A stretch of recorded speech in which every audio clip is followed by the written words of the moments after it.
single most important decision a wealthy Muslim family should make in the next 12 months to improve the probability that your wealth will benefit future generations? So break it up and just, take that step, move forward, have the discussion with the right people. In financial services for 20 years. I mean, I've studied financial services, I've got a master's, for example, but I've got a financial advisor. I wanted to start with you on, in terms of your experience. You have years of experience working with some of the wealthiest families in South Africa and abroad, and working in that family office space. It's a unique space, and I also feel that it's a space that has not necessarily been introduced to the Muslim community of South Africa previously. Many successful entrepreneurs build significant wealth, yet only a handful create family legacies. In your experience, what distinguishes families that preserve wealth from generations from those who lose it? Absolutely. That's such a great question. According to what I've seen is there's good communication, and unfortunately communication is lacking for most families, especially when it comes to topics that we don't want to address. And that is all the topics that we sometimes have to address. So communication is key, and just looking at the families that I've worked with over many years, the communication is not only amongst the family members, it's also with the advisors. Some of the families that I've worked with had a key advisor per family member, which actually works quite well. So those families or families of significant wealth. So the one thing is definitely communication, and then making sure you capture the family story so that you can actually not remove the next generation from the actual story. So there are a few things, but I would say communication is key. And even addressing, if it's a high conflict family, we sometimes want to avoid conflict, but sometimes there's ways to deal with the conflict. But ignoring the discussions could at the end destroy the family life. So being proactive and addressing certain things, I would think that's key. Absolutely. And I'm from Dockrat, the head of Tazkiya. I'm looking at you. You also always dealing with families and the wealth and transitioning wealth from one generation to the next. So Muslim families understand the importance of Islamic inheritance, yet very few have proper structures in place, similar to what we're talking about. And why is there such a disconnect between intention and action? I had a meeting this morning with some ulama, and one of the things that I said is, over the years that we've been doing Jummah, we go to the mosque, we hear the talk, and only since this thing came about where we're having a discussion on World's Month or World's Week, do we actually find that ulama speak about inheritance. And what we found is that one of the alims actually said, I've actually never heard it in the mosque. And yet they want to talk about everything else, but yet your last ibadah is not spoken about in any way. And so I think the importance of what that means and represents by not hearing it often from the minbar is that people have the disconnect. They don't understand the importance of it. And so we usually also think, we have the joke inside of Tazkiya saying, people think that when they sign their will, they're signing their death certificate. It feels like I'm going to die now. And yet we know from the hadith of the Prophet ﷺ that it's important to not go 2 nights without a will. And yet we don't take that seriously. And again, it comes down to our basics. Right? If it's not spoken about from the minbar, it's not spoken about from within the madrasas and within the classes, it's obviously not going to be something that Muslims take on. And yet the ayah of Quran is very specific in how inheritance actually takes place. So I think that's where we have the disconnect as a Muslim community. And perhaps it's something that we're trying to address now, especially with the ulama, because we say, we can go out and do it, but if you don't do your job as an alim in the Muslim community, it's going to make our job 10 times more difficult. Because remember, there's 2 parts to the inheritance laws. The one is to have the will, which is what the Prophet ﷺ said, and the other is the distribution of it. And what people don't understand is that they get one of those things wrong. They don't realize the implications of not having them, both for this period in time, for their families, and when they passed away. So again, we have to go back to that starting point and say that we need to start connecting the thing from the ulama, the masjid, from ourselves as financial advisors and people within the financial space, and bring it all together. And this is currently what we're trying to achieve at Tazkiya, is to bring all of those different components towards one point, saying that this is what needs to happen when a person passes away. That's so important. Luigi, just to hear from you, Luigi, portfolio manager at PPS Investments. Luigi, how do you, we listened to Maahir present his fund, and it was very convincing, and they're doing sterling work, a great job. But how do you construct portfolios for clients who want to professionally manage investment solutions while ensuring compliance with Sharia principles? So it's good that you mentioned that about Maahir. We actually had a meeting probably 6 weeks ago or so. So what we do, which is slightly different to what Maahir does, we look at the different managers and we say, okay, how can we combine those managers? And we try to think of it from a risk perspective. So in the Sharia space, it's quite easy for us. We only look at Sharia managers. We only look at those that are compliant with Sharia and put a combination of those together. So I think the main fund that Maahir spoke about this evening, the Al-Baraka Global Equity Fund, we use in the solution that we ran for Ali at MuslimFin. So we're very familiar with that. We've got multiple interactions with our managers. So any manager that we would use and that we do invest with, we try to meet with them at least twice a year. So for us, it's about how do we kind of marry that risk. And so at the moment, as you know, there are two solutions that we offer. And if we think from a risk perspective, we probably say, if we think of a risk from 0 to 10, the one is a cautious fund, and we probably say it's between a 3 and a 4 out of 10 risk. And the other one is a balanced solution, and that would be like a 5 to 6 out of 10 kind of risk profile. And so that's what we need to do. We need to think of how can we combine what Maahir is doing, what the different manager is doing, so that we can get the risk profile aligned to what the client is kind of needing at that point. And exactly like you said earlier, kind of how does your stomach feel when we talk about the risk? Are you comfortable at that level? Are you willing to take a bit of risk and see the fluctuations in the market? Or are you thinking, actually, I don't really want to have a negative return over a 12-month period, for example? And so we use those different fund managers and combine them and offer that as a solution for Ali to kind of provide for his clients. Thank you. Now, Maahir, coming back to you, global markets have become increasingly volatile. We've seen it now with, the wars, inflation, all these numbers and all these events that our clients now need to be concerned of. How should wealthy Muslim investors think about diversification over the next decade while remaining true to Sharia principles? Yeah, it's the market is volatile.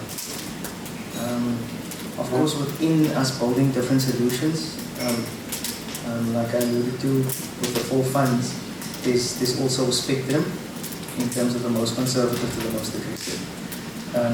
We risk manage when we build our portfolios, but from a diversification point of view and a diversification question, I think I mentioned that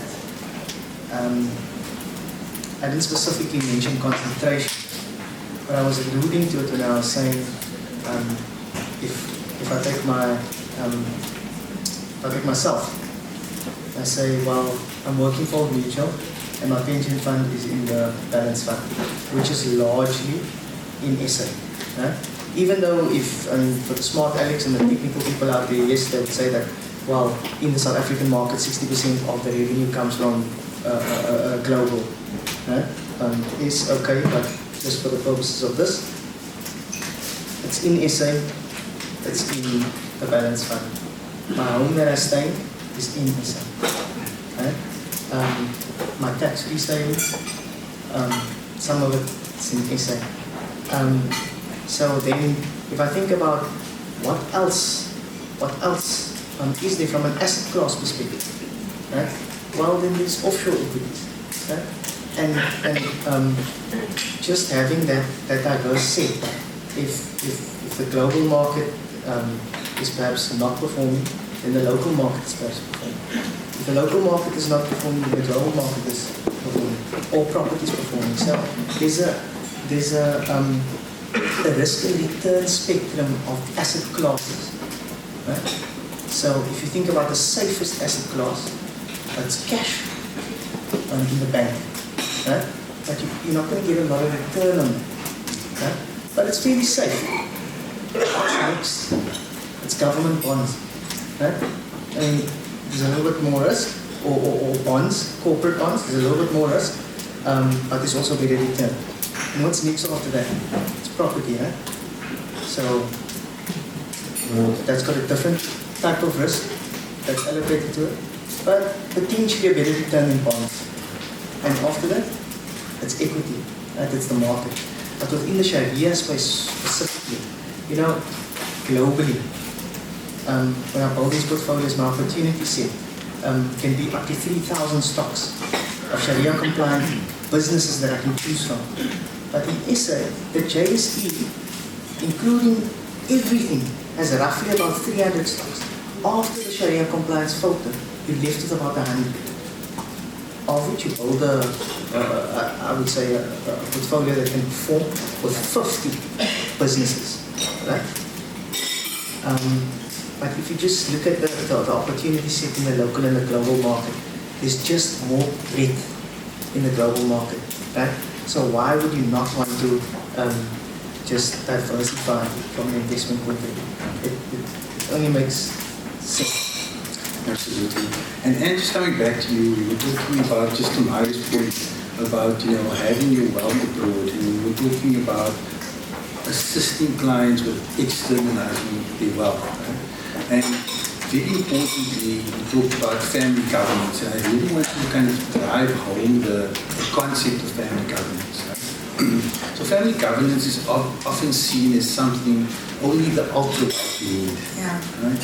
And at what stage should South African families, Muslim families, begin implementing these structures, such as family constitutions? So when people hear constitution in families, it's difficult to actually grasp that concept, right? But so family constitutions, the family councils, and these family governance frameworks. When is the right time for that? I think the right time is every day, actually. That's actually today.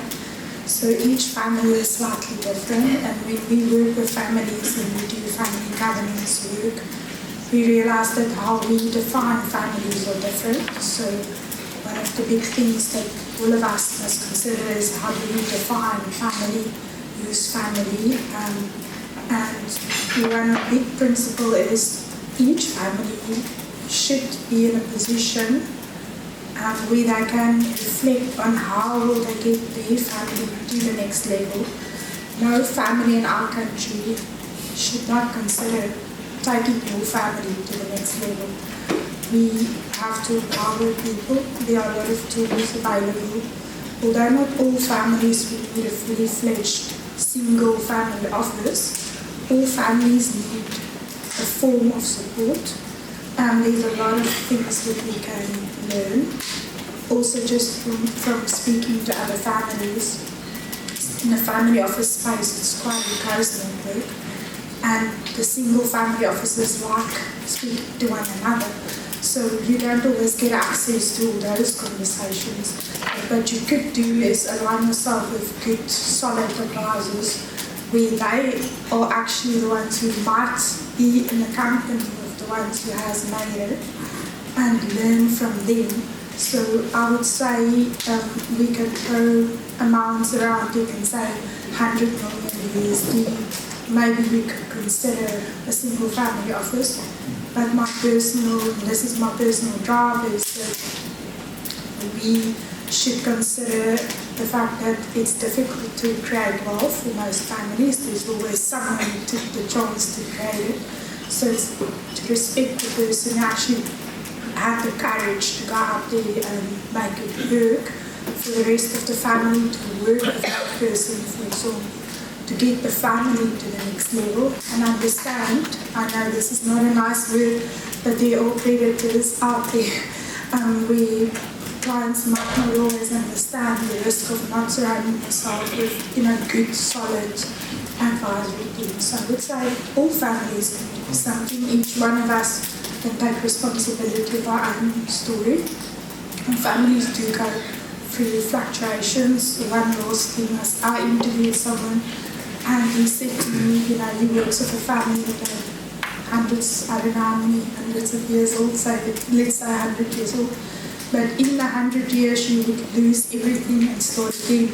But because you don't just push the numbers, you push the principles, it actually, that's what you take forward, it's your values as a family. So if the families can work on what are your shared values as a family, then you can drive your family story forward. Absolutely. It's about that long-term vision, Yes. governance. Absolutely. Now, Mohammed, Dockrat, just again, coming to you from the takaful perspective, right? Tazkiya currently is the only Sharia-compliant life insurer in South Africa.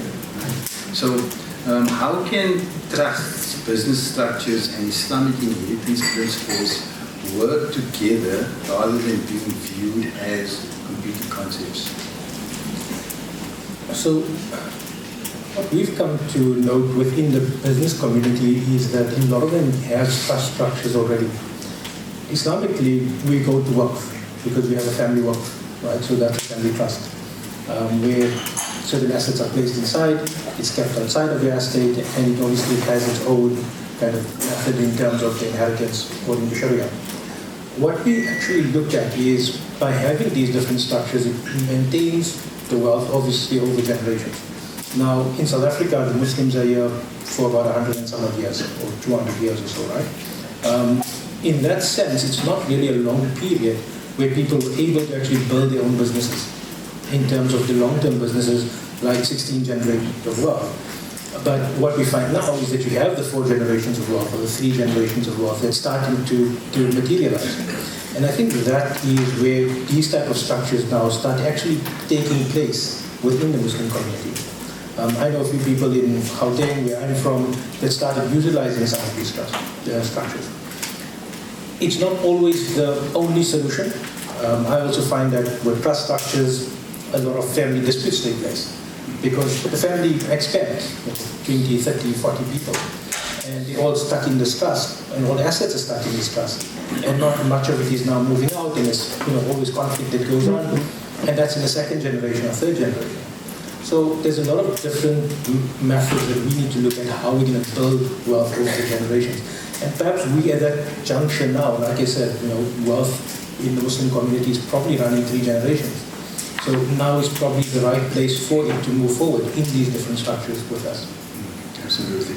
And when I think about those trusts and how they're being managed, with large amounts of family members sitting in one trust, I think of Anne, I think of people like myself, and think, that's really the time for people like ourselves to come in and really be able to assist you, because that's when you can really make the difference. Exactly. It's exactly what we need in this period of history.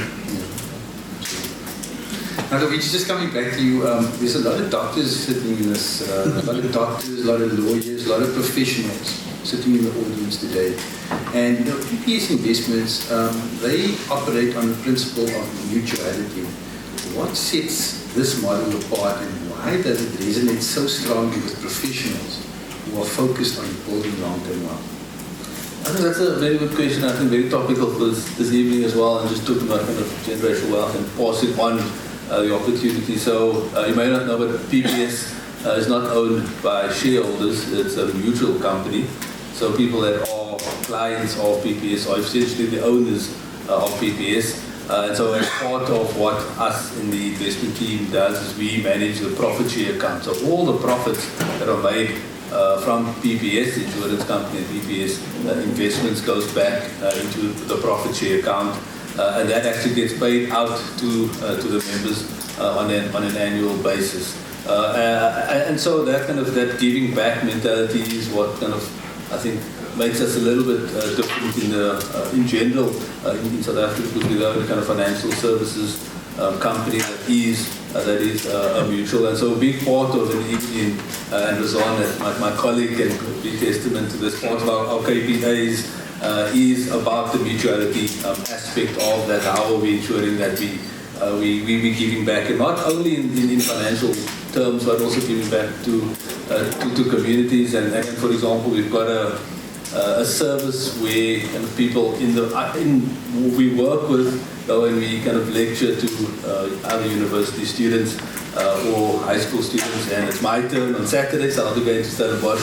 Hopefully I can remember what I learned a few years ago, so I'll be lecturing to kind of students that are kind of want to be part of this kind of mutual structure. So it's a nice thing to speak about, and we don't speak about it lightly, and it's not just something that we are throwing out there. It's really something that's important to us, and I think it's from the top structure of how we are put together, and it's very positive in our lives, and to be able to say that we give back all the profits, and that's audited and accounted for, and every year everybody that's a member of PPS gets this statement, and you can see how that's grown. I'm a member myself, so I can also see how I kind of get some of that money back as well, and so that's a very kind of positive, and I think it kind of speaks to kind of what has been said tonight on the stage as well about the giving back part from a Muslim perspective as well. So I think it's quite topical for this evening as well. Okay, appreciate that. Thanks to Eugene. So I think I'm going to pose one question to all the panelists, and I'll just go down the road. I think I'll start with Maahir. In one sentence, what is the single most important decision a wealthy Muslim family should make in the next 12 months to improve the probability that your wealth will benefit future generations? I don't know, Ali. I think they must come see you. I think you stole my answer. That's probably what they should do. No, but I think education is important, and that is exactly why you are all here tonight. And like I said at the beginning, I think you go away with being more insightful than I've done. Then I've definitely done my job here tonight, and I think that is the reason that our funds have grown. So Ali, you know that north of 20%, just north of 20% of our retail book is non-Muslim investors. Why would a non-Muslim investor invest in a Sharia product, right? So you can think of multiple reasons, but I mean, largely due to perhaps they don't want any of the alcohol, tobacco, and that comes from education, right? People putting up their hand, knowing that there's a Sharia compliant pension fund. They're going to work for this business, maybe 5, maybe 10, maybe 20 years until retirement. The fact that they get their wealth grown in a pension fund that is halal, right? It just helps them to stick with that, right? So again, knowing that education, that is actually more products out there. And yeah, I think it boils down to education. I think it boils down to awareness. Just be more aware. Know that there are products out there. Know that there are people out there who can assist you. Excellent. And do you want me to repeat the question? No, I think I would think it's a difficult thing to do, but have a family meeting, but have it in a structured way and decide what wealth means to you as a family. Because if you're going to chase the numbers, which is important, you might lose someone not being able to join the wealth story of your family. So I think it's structured to do a family meeting, but if you can go wrong, but if you can get a professional in to maybe help you just to coordinate the family meeting, at least you open up a conversation to say this is how we'll take our family forward. So I think a family meeting. Anyone of you ever had a family meeting?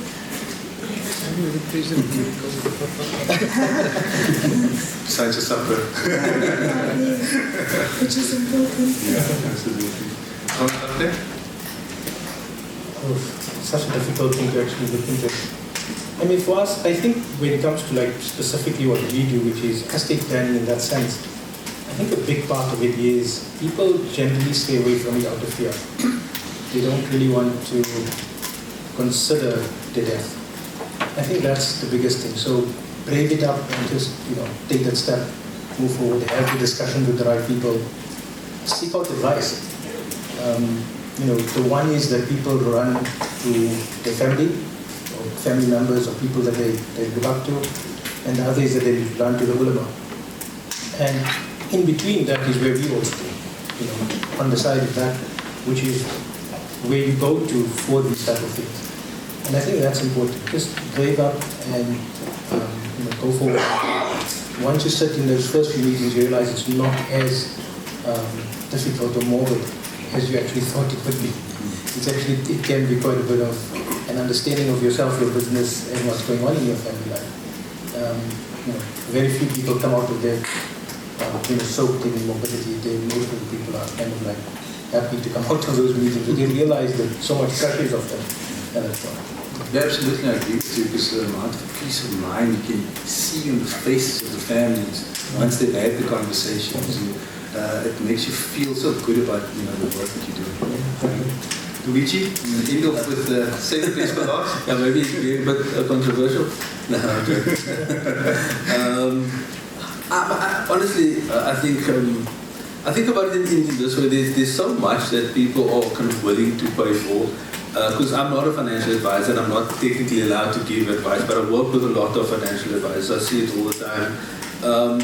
And how people are uncertain about whether they must pay for financial advice. And I'm not saying it's just overpay, but I look at myself, and I've been in financial service for 20 years. I've studied financial services, I've got a master's, for example, but I've got a financial advisor, I've got a short-term advisor, I've got a long-term advisor, because I want the best people that I can to look at my finances, because it's an important decision. And so whether you make it for the long term or whether you decide over the next few months, think about it, and think about how small that potential payment can be compared to the growth that you can achieve over time. So I think that's an important consideration, and I think that for me would be, if you're at the start of a financial journey, that's probably the most important decision to make. And I'm not saying that maybe for you, Ali's the perfect guy. I think he is, but maybe not for everybody. But maybe speak to a few people, speak to Ali's competitors and say, okay, who are you comfortable with? Ask them, see what's it worth, and say, okay, what would the journey be like if I go speak to this financial advisor? What can the benefit actually be over time? And I think you can also see from what Ali's kind of putting together, you also get connected with other professionals. So Ali's admitting today and saying that he doesn't know everything, right? But he's got the people that can give the right advice that's required for what you specifically need for yourself and for your family. So that's my answer. Thanks, Luigi. Thank you. Thank you for everybody for attending. Alice, over to you. Shukran everybody for attending. Shukran to the panelists. I don't know why I was talking. I'm just joking. So shukran for attending. I'll do the vote of thanks very shortly because I see people scratching their heads, rubbing their tummies. And if Alicante is full, you can hear it. Sizzling. It's not easy to sit and listen. So just thanks to all the sponsors, Absa, Shariah and Salie, Tazkiya, and also Mutual. And big thanks to our marketing team. When I brought this to them, and all the Shariah stuff in the future, they're willing to work with us and grow the community and network around. So thank you, Sean. Thank you, Linda, for the impressive work that you're doing. And yeah, just to piggyback on what Luigi said, I actually use Ali as well, but as accountability partner because I like to waste. So Ali keeps me in line with some of the money that I'm saving for my family and my kids. And yeah, it's a good accountability partner. And all my bonuses are sitting in my fund, so that's another story for another day. But and then just to close off, something to say about Ali. I think over the last couple of years, he's been truly giving back to the community through his channel, MuslimFin, the podcast. There's a couple of guests here that has been on the podcast, and that is all done through charity work, through educating the Muslim community about Islamic finance. And that's where MuslimFin is ultimately built out of. And we have no doubt that you're going to be successful, Ali. And I mean, Luigi said he's the right guy for his wife, so he's definitely the right guy for his wife. I can attest to somebody who works in the industry, who knows financial advisors, who works with Ali closely. You know, he has my interest at heart and so on. So big round of applause for Ali.